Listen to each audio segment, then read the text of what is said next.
When he gets here, just count the dough. Let me do the talking. You got it, boss. You're early. Who the hell are these guys? You boys lost? I'm Ascension Chronicom from the planet Chronica 2. Good for you. Now beat it, before we make you freaks regret being born. Chronicoms are not born.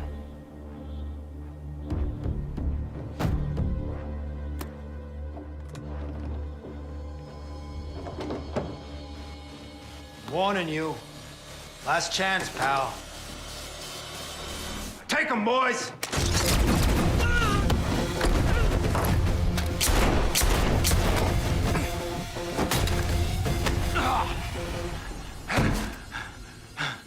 What do you want? Your face.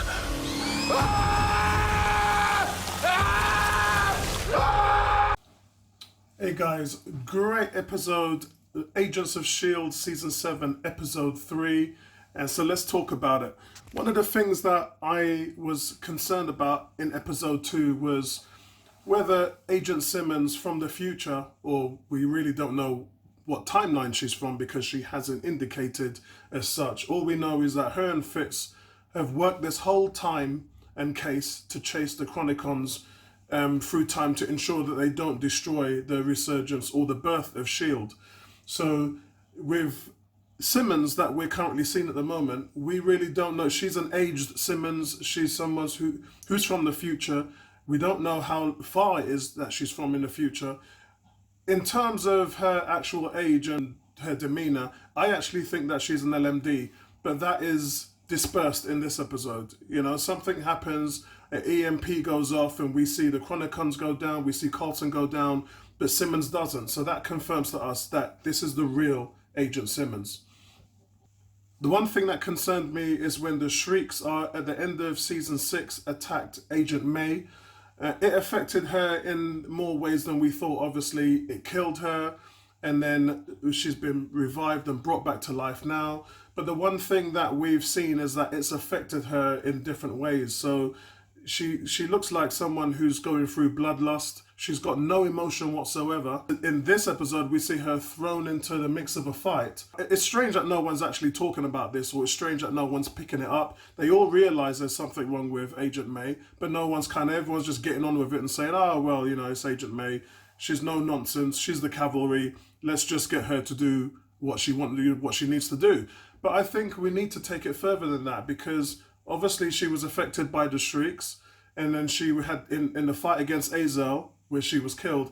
I think that Azel is actually inside Agent May's body. I think that what we're seeing, the person we're seeing, isn't Agent May at all. I think that the body has been taken over, and who we have in this season right now is Azel. I think Azel's possessing her body, and that's the reason why we're seeing her have this kind of very cold, no-nonsense demeanor. I mean, look, it's not that much difference from the original Agent May, but this one's worse. I mean, this one's got no conversation in it at all. It's just one-line answers, yes, no, let's get on with it, and that's it. But we actually see some anxiety with her, and I don't know why that scene sort of came up. You know, her and Yo-Yo. Yo-Yo is another one that's broken. She got her new arms, and since she's been thrown into the battle last week, when the wine bottle dropped off the table, she almost tried to go for it, and then she couldn't, and everyone turned around and was like, did anyone just see what happened? And it wasn't addressed. This week she talks about it. She says, you know, like I froze, I don't know what happened, I don't know how it happened or why. But again, we see this week that it happens to her again. She has the ability to go and use her powers, and it just doesn't work. So with Yo-Yo, she actually brings up the fact that she feels that been attacked by the Shrieks last season has affected her abilities, and it's possible that she's lost her powers. I did say that last week. It definitely looks possible now that she's lost her powers. So I don't know where that leaves her. I mean, we know that her arms are strong, and you know, her bionic arms were strong, but when she was in the fight against the Chronicon, she looked pretty weak. She got manhandled. And I expected those superpowered arms to work in the way that Jax's does in Mortal Kombat. You know, he's got these bionic arms. It gives him huge amount of power. Her, we're getting nothing from Yo-Yo whatsoever. But back onto Agent May. Once they walked into the room to take on the Chronicon, she was going through some kind of anxiety. And it's like, that didn't really, you know, what is going on with her? If that body is possessed by Azel, then surely Azel wouldn't react that way to tear gas, knowing that she has the mask on, so she wouldn't be affected anyway. So we expected to see Agent May go in there and kick some ass, and it didn't happen. She kind of broke down. One is just completely not herself, and the other one's powers just completely fallen off a cliff. So the Chronicon had it pretty easy with her. The one good development in this episode that we found was Agent Sousa. Agent Sousa, as we know, in 1947, helped Agent Carter in the TV series form S.H.I.E.L.D. And he created a romance with her, which kind of didn't really pay off, because in Winter Soldier, when Peggy was having a conversation with Steve, we was aware that Peggy had been married and had kids and whatever, and settled down and had the love of her life. But the name of that person wasn't really spoken about. It's been confirmed by the Russo brothers that that person she had settled down with was in fact Steve Rogers. And that paid off in the Avengers Endgame movie, where we saw him going back in time to enjoy a whole life with Peggy Carter. So I don't think there's any question about Daniel Sousa right now, what's actually happened to him in the timeline. The only thing that we need to focus on is he's coming back in the episode next week, and that episode will celebrate the date of his death. It's when he dies, and this is because he stops a Hydra plot and then gives his life up for it. I think what's going to happen in next week's episode is that he actually does foil an Hydra plot, and then it does cost him his life, but then they replace it with a body double, maybe an LMD. Maybe they create an LMD to take the fall, and I think that Coulson saves him, and then he then becomes a part of the crew. That's what I think that they're gonna do. If they go with that, I'd be very happy, because I really like the character in Agent Carter. I thought it was one of the things that really kept the show running, the banter with Peggy Carter. And look, I don't expect to see Peggy Carter in this season. I really don't. I think her story's been told. And I think Steve Rogers' story's been told, and I think you leave it where it is, and then you move on with what you've got. Bringing Daniel Sousa into the final season, I think, would be fantastic. I think it would be great for the show, great for the character, because they didn't get a payoff. Yeah, Agent Carter season 3 was cancelled, and none of the plotline stories or the characters really got their send off and payoff. But Peggy Carter did, so great, thumbs up for that. But Agent Daniel Sousa didn't, so it would be a really good way in order to pay him off in that way. But overall, really good episode.